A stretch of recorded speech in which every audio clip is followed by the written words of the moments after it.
4 नवंबर 2025। ये तारीख याद रखिए। इस दिन न्यूयॉर्क शहर की सियासत में एक ऐसा भूचाल आया जिसने सत्ता के गलियारों को हमेशा के लिए हिलाकर रख दिया। सिर्फ आधे से थोड़े ज्यादा वोटों के साथ एक ऐसा शख्स जिसे कोई जानता तक नहीं था, एक पॉलिटिकल आउटसाइडर, 34 साल के democratic socialist Zohran Mamdani New York शहर के 111वें मेयर बन गए। सोचिए जरा, देखिए, ये सिर्फ एक चुनाव जीतना नहीं था, ये एक जबरदस्त पॉलिटिकल अर्थक्वेक था। इसने शहर की पॉलिटिक्स की बुनियाद ही हिलाकर रख दी, वो पॉलिटिक्स जिस पर दशकों से ज्यादा उदारवादी ताकतों का कब्जा था। तो सवाल ये उठता है कि ये हुआ कैसे? एक सोशलिस्ट जो पहले हाउसिंग काउंसलर था, वो अमेरिका के सबसे बड़े शहर का मेयर कैसे बन गया? चलिए इसी की पड़ताल करते हैं कि इस ऐतिहासिक बदलाव के पीछे वजहें क्या थी। अच्छा, इस कहानी की शुरुआत हम विजेता से नहीं करेंगे, नहीं, इसकी शुरुआत होती है उनके पहले वाले मेयर के नाटकीय पतन से। मेयर एरिक एडम्स, उनका पूरा कार्यकाल घोटालों से भरा पड़ा था। इतने घोटाले हुए कि आखिरकार उन्हें दोबारा चुनाव लड़ने की रेस से ही हटना पड़ा। और जब वो हटे तो शहर की पॉलिटिक्स में एक बड़ा वैक्यूम, एक खालीपन पैदा हो गया। और यही वो खालीपन था जिसने नए और ज्यादा रैडिकल विचारों के लिए दरवाजे खोल दिए। तो इस खालीपन को भरने की पहली बड़ी लड़ाई लड़ी गई डेमोक्रेटिक प्राइमरी में। यहां पर जो पुराना एस्टैब्लिशमेंट था, उसका सामना हुआ एक नई बागी ताकत से। एक तरफ कौन था? एंड्रू कुओमो, 3 बार के गवर्नर, एक बड़े राजनीतिक घराने के वारिस।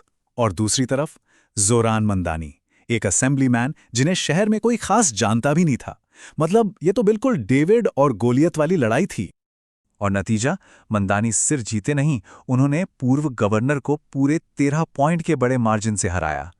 इसने तो पूरे पॉलिटिकल एस्टैब्लिशमेंट को हिला के रख दिया। इस जीत ने एक बात साफ कर दी। इसने दिखाया कि जमीनी स्तर पर लोगों को जोड़कर और एक बोल्ड एजेंडा लेकर न्यूयॉर्क के पुराने पावर स्ट्रक्चर को भी हराया जा सकता है। लेफ्ट के लिए ये एक नया फॉर्मूला बन गया। प्राइमरी तो बस शुरुआत थी। इसके बाद जो आम चुनाव हुआ, वो कोई मामूली मुकाबला नहीं था। वो तो शहर के भविष्य के लिए एक वैचारिक जंग बन गया, एक 3 तरफा लड़ाई। तो नतीजे क्या रहे? ममदानी को मिले 50.4% वोट, मतलब क्लियर मेजॉरिटी। कुओमो को मिले 41.6%। और ये कोई आम चुनाव नहीं था, इस बार वोटिंग भी ऐतिहासिक हुई। शहर के इतिहास में इतने लोगों ने मेयर चुनाव के लिए कभी वोट नहीं डाला था। तो हाँ, ममदानी साफ तौर पर जीत गए थे। 10 लाख से ज्यादा वोट, ये अपने आप में शहर की राजनीति में एक नए दौर की शुरुआत का ऐलान था। लेकिन इस जीत के साथ एक और तस्वीर भी सामने आई, एक गहरे बंटवारे की। जरा सोचिए, अगर ममदानी के खिलाफ पड़े सारे वोटों को जोड़ दिया जाए तो वो आंकड़ा करीब करीब 49% बनता है। इसका मतलब साफ है, ममदानी एक ऐसे शहर के मेयर बने हैं जो बहुत ज्यादा बटा हुआ है, जहां लगभग आधी आबादी उनके एजेंडे के सख्त खिलाफ है। तो सवाल फिर वही है, उन्होंने ये किया कैसे? देखिए, उनकी असली काबिलियत ये थी कि उन्होंने सोशलिस्ट आइडियाज़ को बड़ी बड़ी बातों की तरह नहीं, बल्कि आम आदमी के रोज़मर्रा के फ़ायदों के तौर पर पेश किया। किराया फ्रीज कर देंगे, बसें फ्री कर देंगे, सबके लिए चाइल्ड केयर। ये वो वादे थे जिनका सीधा असर लोगों की जेब और जिंदगी पर पड़ना था। उनकी एक बड़ी कमजोरी थी पब्लिक सेफ्टी पर उनका पुराना स्टैंड। लेकिन कैंपेन के दौरान उन्होंने बड़ी होशियारी से अपना रुख बदला, और ये एक बहुत ज़रूरी कदम साबित हुआ। इसने उनके ऊपर होने वाले हमलों की धार कुंद कर दी और उन मॉडरेट वोटर्स को भी अपनी तरफ खींच लिया जो शहर में बढ़ते क्राइम को लेकर फिक्रमंद थे। अब जरा विरोध की बात कर लेते हैं। ममदानी को चारों तरफ से घेरा गया। इसकी शुरुआत देश के सबसे बड़े दफ्तर से हुई। डोनाल्ड ट्रंप ने उन्हें कम्युनिस्ट संकेतक कह डाला। फिर बारी आई लोकल मीडिया की।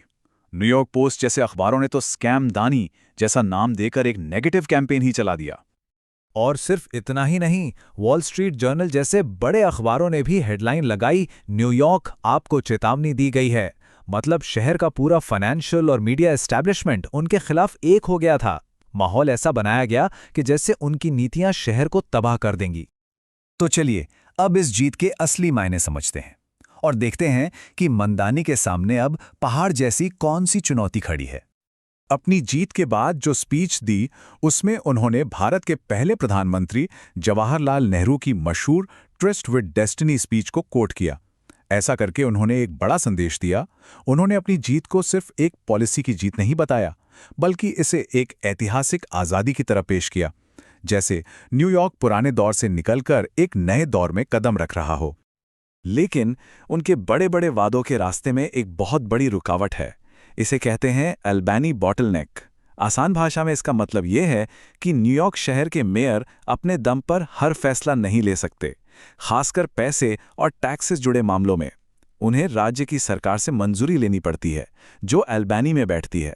तो मंदानी के जो सबसे बड़े वादे हैं, जैसे अमीरों पर टैक्स बढ़ाना, उसके लिए उन्हें स्टेट गवर्नमेंट की हाँ चाहिए होगी। और बस यहीं से असली टकराव शुरू होता है। एक तरफ मेयर मंदानी है, जो अपने वादों को पूरा करने के लिए अमीरों पर टैक्स लगाना चाहते हैं। दूसरी तरफ है राज्य की गवर्नर कैथी होचुल, जो इनकम टैक्स बढ़ाने के सख्त खिलाफ हैं। तो अब शहर के नए मेयर और राज्य के गवर्नर के बीच एक जबरदस्त राजनीतिक जंग होना लगभग तय है, और इस जंग का नतीजा ही शहर का भविष्य तय करेगा।